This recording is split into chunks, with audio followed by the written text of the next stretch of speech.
حضرت مولوی روم در مثنوی شریف یک قصه آورده است با نام قصه نصح معروف است.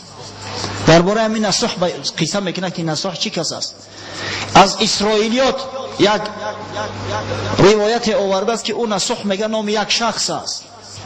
همین توبه را به همین شرط ها کرد، از همین خاطر این توبه با نام توبه نصح معروف و مشهور گشت. حضرت میفرماید بود شخص پیش از این نامش نصح، بود زی دلاکی ایزن او را فتوح، روی او بودی چرخساری زنان، مردی خود را همه کرد او نهان. یک مرد میگه زمانهای پیش در قوم بنی اسرائیل زندگی میکرد، نامش نصح بود و کسبش مساجisتی بود است، دلاکی. از بس که روش مثل روی زنا بود است، یعنی که ریش نداشته است، مو نداشته است در روش، مردیش پنهان میکرد و در یک حمام زنکا کار در اومده بود، زنا را مساج میکرد است، مساجیست زنکا. او به حمام زنان دلاک بود، در دغا و حیله بس چالاک بود، سالها میکرد دلاکی و کس بو نبرد از سیر رمزی آن هوس. از بس که بسیار حیله‌گر بود، مکار بود، صداش هم مثل صدای زن میکرد است، هیچ که خبر نشد. زمانهای پیش مردم قدر بی شرم و بی حیا نبودند. زنها وقتی که در حمام زنها آب بازی میکردند یا مردها در حمام عمومی مردها البته که سطرشون رعایت میکردند، سطر غلیظه خودشون آشکار نمیکردند، آنچنانه که امروز این شرمندگی را میبینید.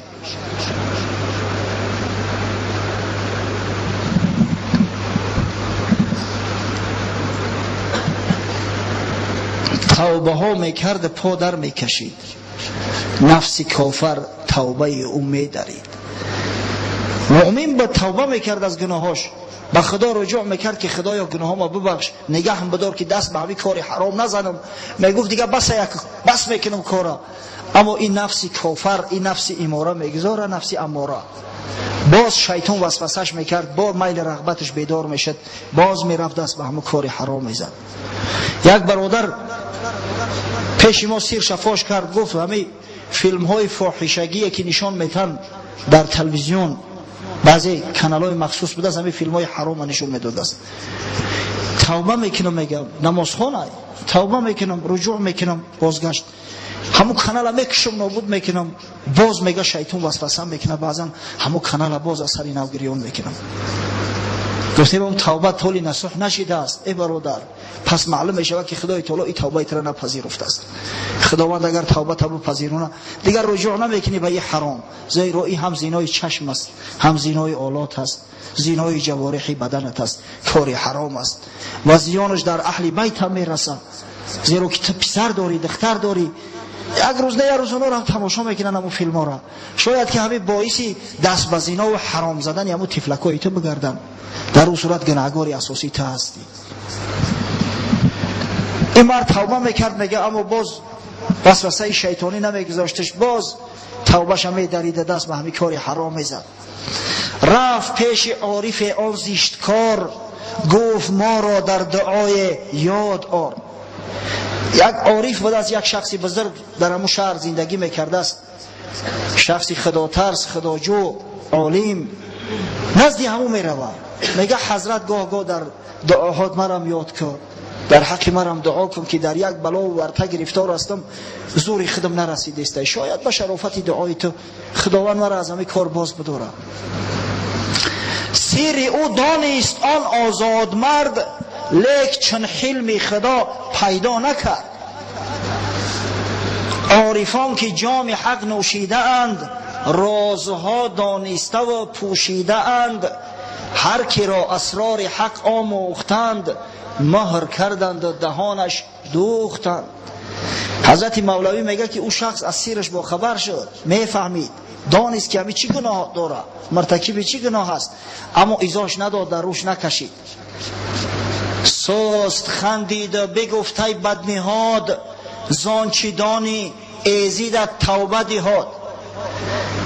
یک تبسم کرد، یک نوش خنده کرد. سست خندید به معنای ای خنده را سست شد نیست، عارفا و بزرگای خدا ای خنده را سست نمیشوند. یک خنده سست دکه کرد، یعنی یک تبسمه کرد. اما کاری را که پیغمبر دائم میکرد، گفت برادر خدای تعالی خودش ترا توبه بده که من ترا توبه دادت نمیتونم ای گناه. زانچیدان ازید توبه دیهات، تو خودت میدونی که مرتکب چی گناه هستی، خداوند خودش ترا توبه بده. آن دعا از 7 آسمان درگذشت، کار آن مسکین به آخر نگشت. دعای شیخ مستجاب شد. اندران حمام پر میکرد تشت، گوهر از دختر شه یاوه گشت. گوهر از حلقه های گوش او یاوه گشت. هر زن در جستجو. قدرت خدای تعالی یه روز در همون حمام کار میکرد، مساجisتی میکرد. دختری پادشاه هم روز حمام اومده بود است، گوشوارش از گوشش می افته. یک مهره، یک بریلیانت همون گوشوار که به نهایت قیمت گران دارد، از همون گوشوار می پره جدا می شود، دیگه گم می شود. در خانه یک چیز گم میکنی، چند روز می کوبی بعد پیداش میکنی. و در یک حمام کلون، جایی که آب می رود، جایی که آبراه است، چیز پیدا کردنش آسانه. پس در حمام را بستند سخت، تا بجویند اولش در پیچ رخت. پس بجید جستن گرفتند از گزاف، در دهان و گوش و اندر هر شکاف. امر شد که در حمام محکم کنه که هیچ که نبرویم. اول حمام خود شکفتند، بعد هر یک شخص جدا جدا فریاد کردن تا پتای بنی رو، تا دهن رو، تمام سوراخی ها را ایلا کفتکوب شروع کردن. آدم سوراخی زیاد داره، خاصتا زنک.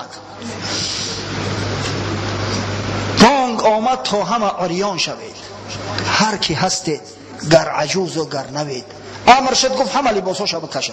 گفتیم که در حمام ها مردم اونقدر شرمنده ای نبودن که لب لچی برهنه غسل کنند، البته همه عورت های خودشون هم میپوشوندن. امر شد که همه لچی برهنه شود، تا اینکه در زیر یگان مثلا همون اولاتش در زیر یگان خوب عورت پوشش، همون لطهی که با او عورتش میپوشونه پنهانش نکرده باشد. آن نسوح از ترس شد در خلوت، روی زرد لب کبود از خشیت. پیش چشم خیش او میدید مرگ، رفت میلرزید او مانند برگ. وقتی امر شد که همه لباسا را بکشه، تلخی نسوح کفید. خانه سوخته دیگه در ترس هراس غلطید که احوال من چی میشیده باشه. خب لباساش که بکشد مردش ظاهر میشود، قورش میکنن. اگر مردن یک طرف، در پوستش که جا میکنن. این یک شرمندگی، یک اهانت میشود در حق اهل بیتش. بیچاره دیگه برادراش، فرزنداش در یک معرکه نمیتونن که سرشون بردارن. چقدر شرمندگی، چقدر فضاحت. از همین خاطر رنگ روش پر که بیچاره یک گوشهک درفت. بعد زاره و التجا در اومد. در این لحظه فقط یک فریاد رس داریم خدا. ها وقتی که مشکلی در گرفتار شده بعد خداگو میشیم. وقتی که یک بلا به سر ما اومد بعد خداگو و خداجو میشیم. مردی واقعی کسی را میگن که پیش از همون بلا اومدن خداگو باشه. گفت یا رب بارها برگشتم، توبه ها و عهدها بشکستم. کرده ام آنچه که از من میسزید، تا چنین سیل سیاه هم در رسید. گفت پروردگارا تو خودت میدونی که من از همین گناه چندین بار توبه کردم، اما این شیطان ملعون وسوسه‌ام کرد، باز نتونستم که نفس ما باز بدارم و کار حرام در دست زدم. زیرا من ناقص هستم، زیرا من انسان هستم. ای خدا آن کن که از تو میسزد، که زهر سوراخ ما را میگزد. ای خدای بزرگ گفت همتی تو بلند است، تو پروردگاری لکبخش هستی، تو غفور هستی، تو ستار و سترپوش هستی. گناه ما بپوشان، آشکارم نکن. گر مرا این بار ستاری کنی، توبه کردم من زی هر نوع کردنی. اگر همی بار گفت گناه ما ببخشی، همی دب گفت اگر ستر ما رعایت کنی، شرمندم نکنی، دیگر توبه کردم صدقا، هرگز دیگر رجوع به این کاری حرام نمیکنم، به همین بس توبه. ای خدا و ای خدا چندان بگفت، کاندر و دیوار با او گشت جفت. در میان یارب و یارب بود و بانگ آمد از میان جستجو، جمله را جستیم پیش و ای نصح. خدا می گفت زاره می کرد، سر در سجده گذاشتگی بود، اما در همین حالت یک صدای شنید. اما سرداری کفتکو کننده ها، سرداری بگیم گروه محافظای دختری پادشاه امر کرد، گفت همه را کفت مکه، کمپیره که نصح نوبتی تشیده، جوان مرگ بکش اکل لباساتا بیو نوبتی تشید. جمله را جستیم پیش و ای نصح، گشت بهش آن زمان پرید روح. وقتی این سخن شنید تلخش کفید، هشش رفت غلطیده، دست دل دیگه از حیاتش سوخت. جان به حق پیوست چون بهوش شد، موج رحمت آن زمان در جوش شد. چون که دریاهای رحمت جوش کرد، سنگها هم آب حیوان نوش کرد. مرده 100 ساله بیرون شد زیگور، دیو ملعون شد به خوبی رشک حور. این همه روی زمین سرسبز شد، چوبی خشک اشکوفه کرده مغز شد.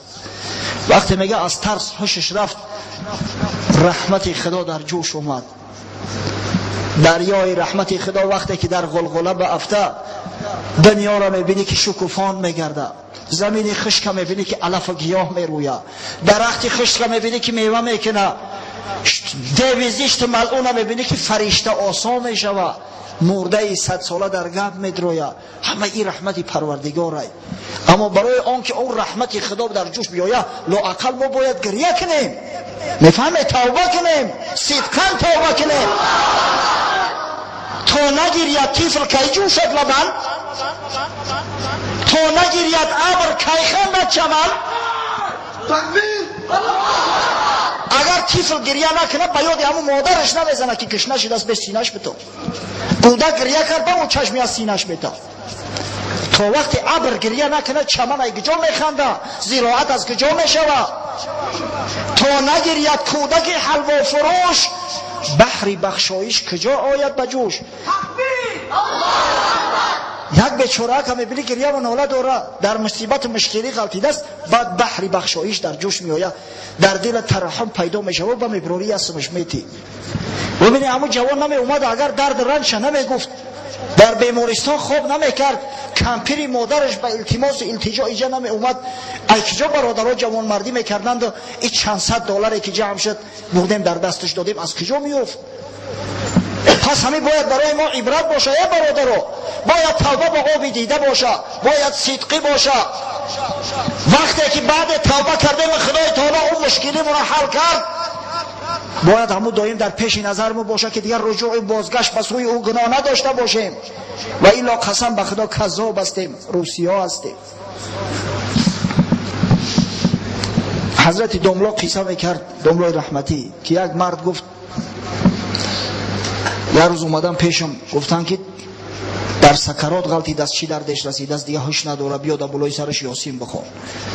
رفتم میگه همون مرد چنان خدا میگه، آدمی که یگان بار نمازخونیش ندیدم، میگه شخصی که در 60 رفته است، ای 60 گذشته، سین سالش صاحبی نبیره است، یگان بار مسجد آیش ندیدم، چنان خدا میگه، چنان التجا میکنه، در تعجب غلطیده میگه. بدگهر رودهاش در هم پیچیده بودیان، رودهاش به هم پیچیدیان، همه خدا گوشیده است. توبه میکنه، ای خدا اکی به دادم برس، ای خدا امداد کن. اما وقتی که با دردش گذشت، با خدای بزرگ شفاش بخشید، با مسجدم فراموش کرد، شاید نمازم فراموش کرده باشه، اکی نمیدونیم. او کسی را که نماز خونیش ندیده چه خیلی گوهی میتی. پس همین توبه، این گریه و امداد کذابی نیست، ریاکاری نیست. والله قسم به خدا، خداوند این طایفه مردم دوباره و سه باره با همون ورطه گرفتار میکنه، دیگه کسی به امدادش نمیرسه. از غضب خدا باید دائم ترس داشته باشیم، وعده ای که به خدا دادیم باید دیگه خلاف نکنیم.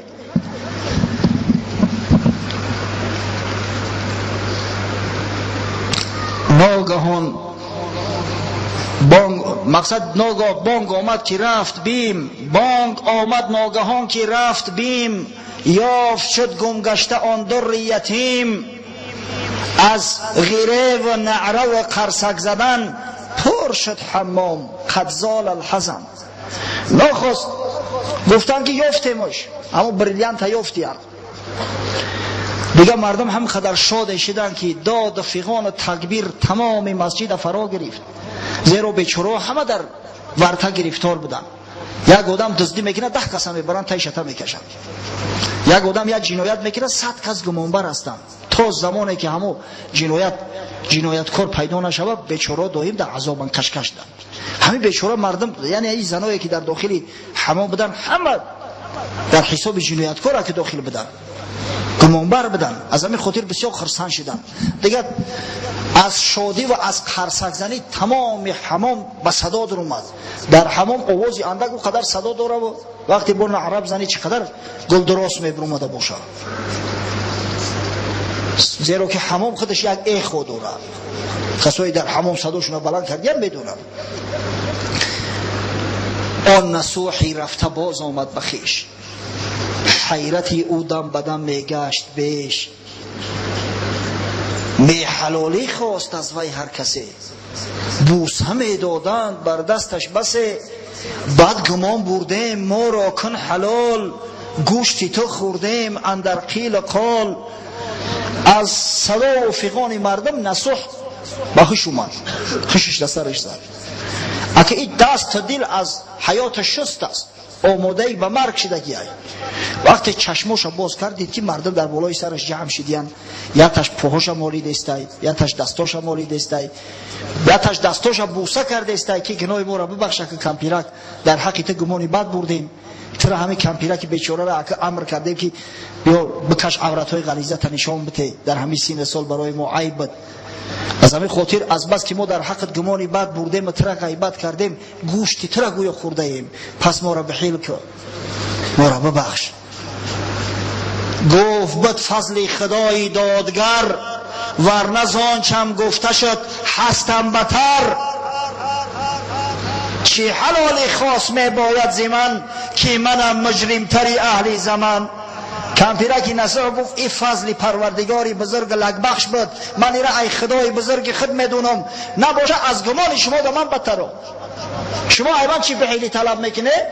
من از گمان شما بدترم. شما گمان میکنه من دزدم، در صورتی که یه روسیایی بدبخت هستم.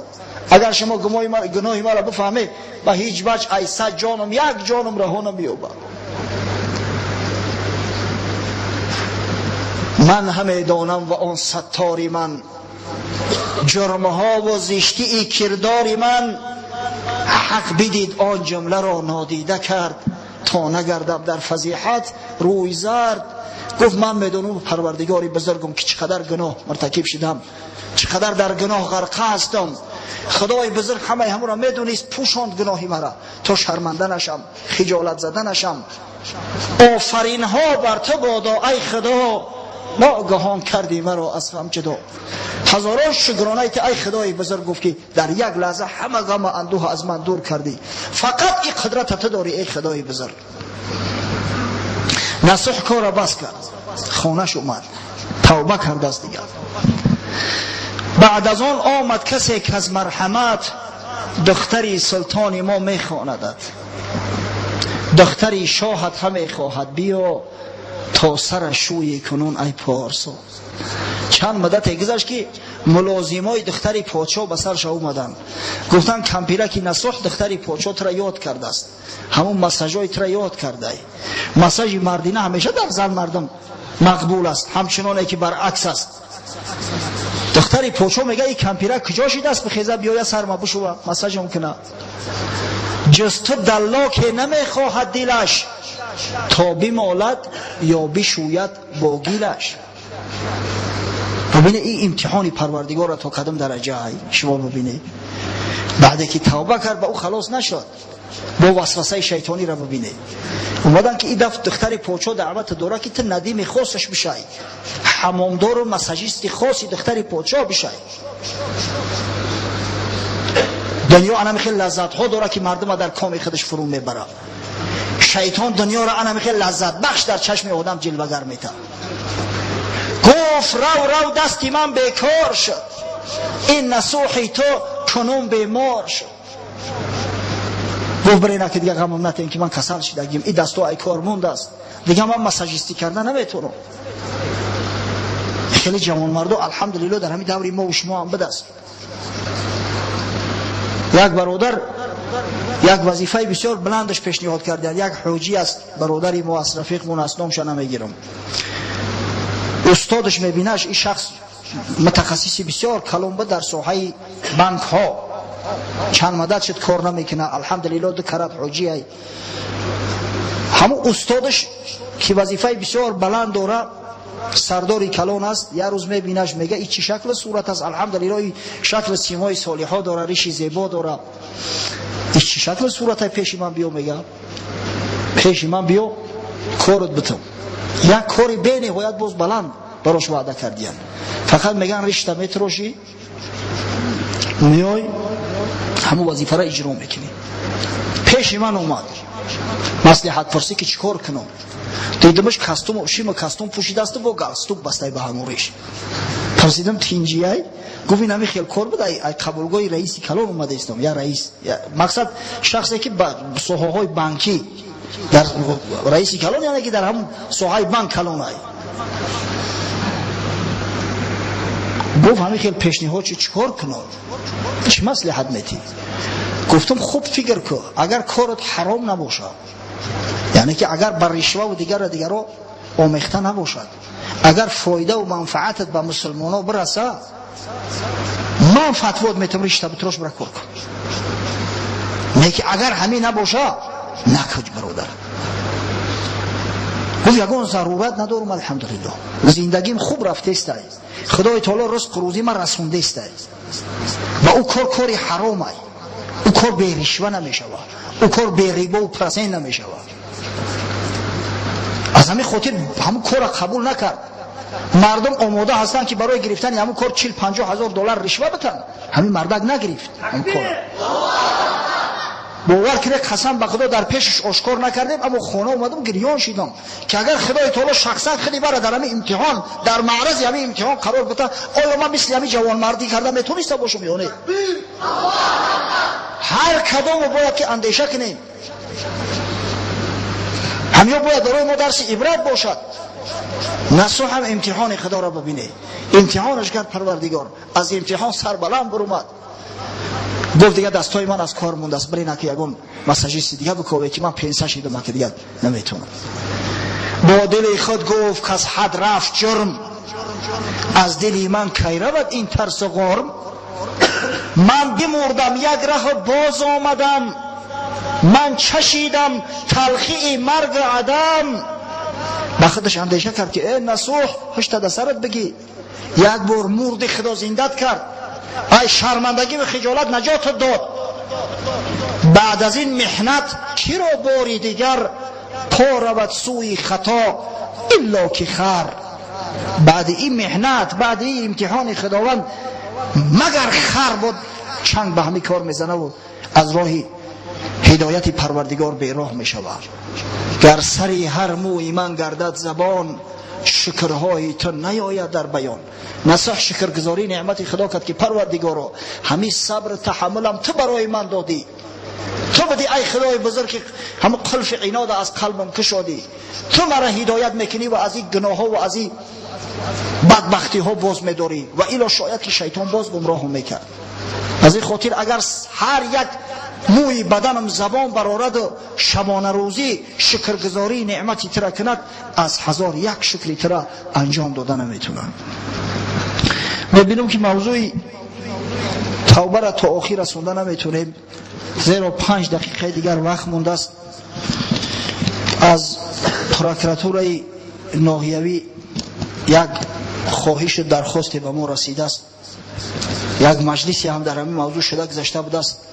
ما با کار مشغول بودیم، در مجلس شرکت کرده نتونستیم، اما رئیس محله های همین گرد نواحی الحال آورد، اما درخواست به ما رسوند. در تمام مسجدهای را اعلان میکنن تا برای ما و شما یک هشدار باشه. هشدار یک شخص به نام صادق جان سبحانعلی که در محله زرافشان زندگی میکرده است، این فاسق بدگهری بدبخت باز قاری قرآن هم بده است. من نخواستم نامش بخوانم، اما گفتن که همون از بالا است امر که همین نام خوانده شود تا مردم بفهمند. یک چند شاگرد داشته است و این کثافت ملعون دست به لیواطت و بچه بازی زده. این ثابت شده بود است، حکم سود هم علیه برآمدگی است. از همین خاطر گفتن که نامش اعلان کرده شود در مساجد تا اینکه تمام مردم بدانند. ببینید که چی یک داغ بزرگ در اسلام. ای کاش که همه حدود اسلامی رعایت میشدن. ای کاش که این بدگهر سگ بچه را در پیش چشم مسلمانان با بدترین عقوبت قتل میکردن تا برای دیگران را نمونه عبرت میشد.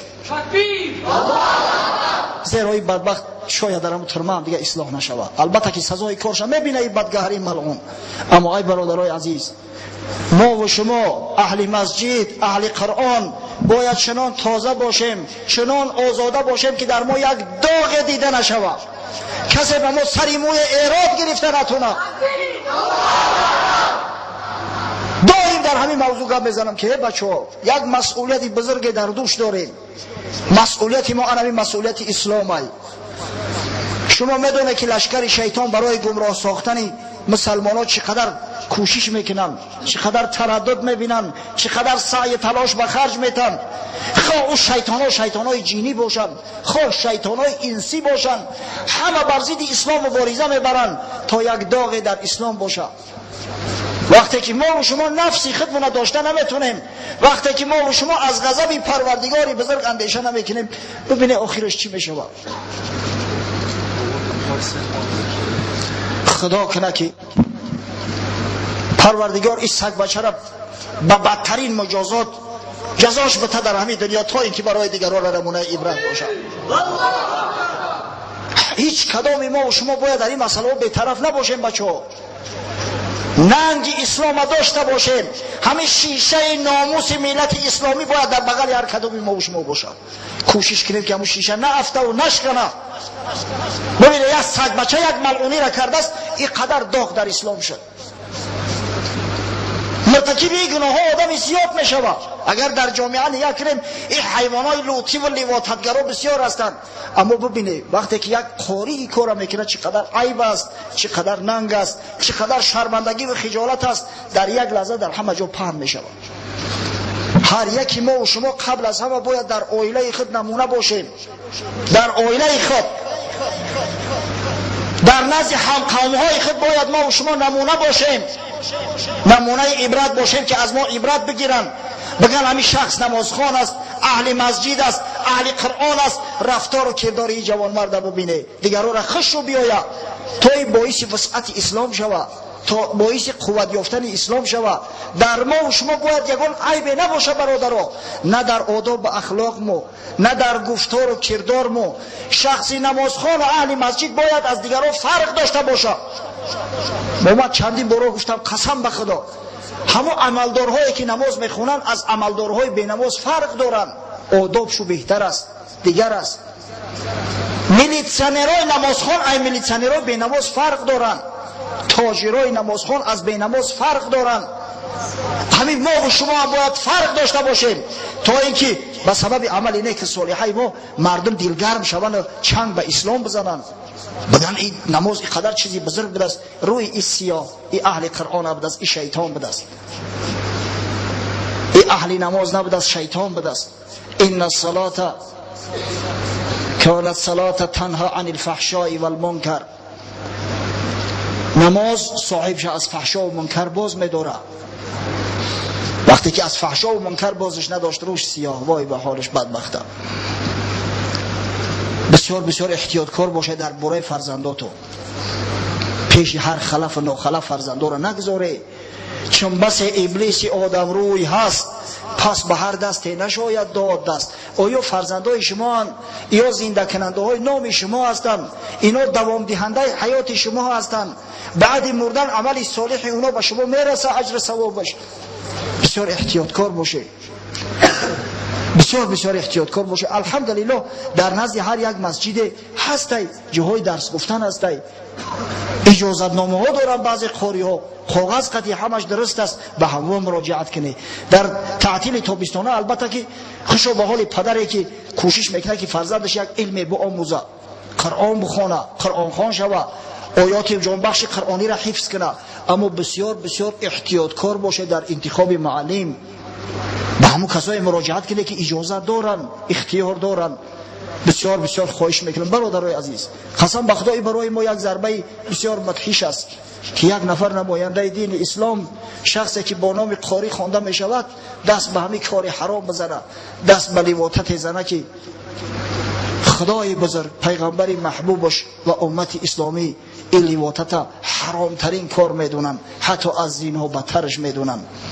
پس دعا میکنیم که خداوند جوانای ما را، جوانای مسلمان ما را، طفلکای ما را از این فتنه ها و از این معصیت ها در پناه امنش محفوظ بدارد.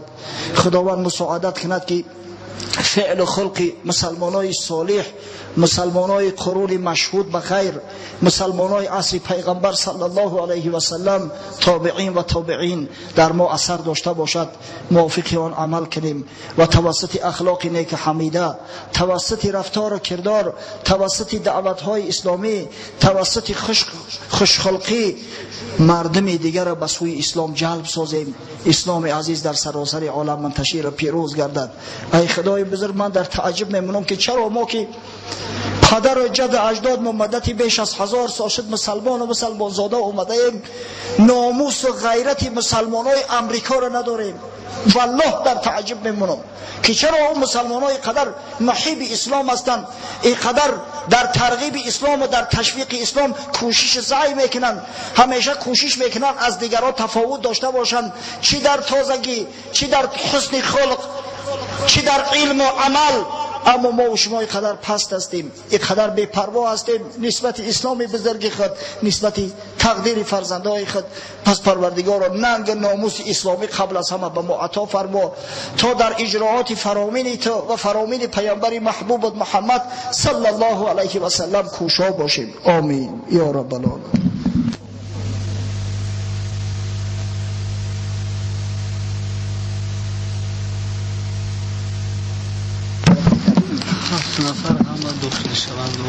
7 مکتوب اومده است طلب دعا میکنن، همه داخل شونده ها هستند، ابیتورینت ها هستند.